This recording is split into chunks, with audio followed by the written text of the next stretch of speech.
I had a car crash case once with a woman about my age. She was a nurse, and nothing seemed to be major initially when she went to the hospital.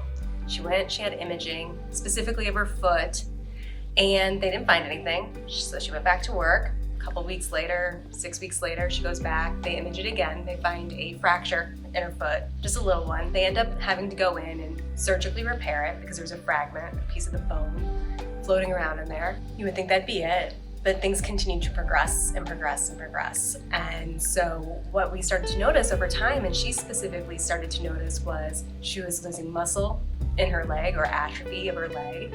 She was losing hair on her leg. Her leg was becoming discolored, and she was starting to have muscle spasms go up her leg. And so even though we had this really small injury initially, it progressed into something called complex regional pain syndrome, which is a permanent injury that there is no way to correct it. The best you can do is minimize the pain, the discomfort, just through medications. So for the rest of her life, from a tiny little fracture in her foot, she now has to take medications.